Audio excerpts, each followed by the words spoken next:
কেউ কেউ আছে যে বাচ্চা জন্মানোর আগেই অন্নপ্রাশনের কার্ড ছেপে দেয়, বামপন্থীরা সেটা করে না।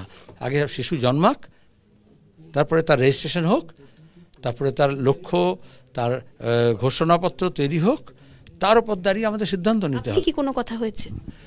প্রথম কথা হয়, তুমি যে বললে না সত্যি কোনো কথা হয়েছে কি না, এগুলোকে বলা হয় তাহলে হুমায়ুন কবির যে স্টেটমেন্ট করছে সে আমার নাম দিয়ে অ্যাটেস্ট করতে চাইছে।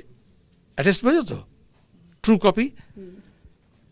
আমার সঙ্গে আমি আগেও বলেছি, এখনও বলছি, ওনার সঙ্গে আমার 1 মিনিট কি আধ মিনিট কথা হয়েছে।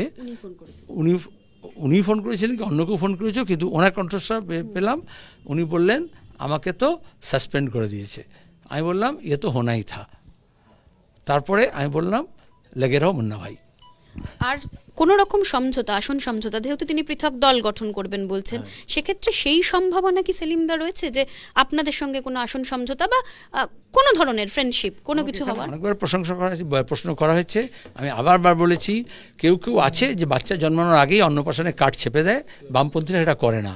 আগে শিশু জন্মাক, তারপরে তার রেজিস্ট্রেশন হোক, তারপরে তার লক্ষ্য, তার ঘোষণাপত্র তৈরি হোক, তার উপর দাঁড়িয়ে আমাদের সিদ্ধান্ত নিতে হবে। হুমায়ুন কবির সম্পর্কে বলছিলেন যে তিনি নানা রকম মন্তব্য করেছিলেন আপনি যখন প্রার্থী হয়েছিলেন মুর্শিদাবাদ থেকে। তিনি যখন তৃণমূলের নেতা ছিলেন তখন করেছিলেন। আমার দুঃখ তৃণমূল তখন ব্যবস্থা নেয়নি।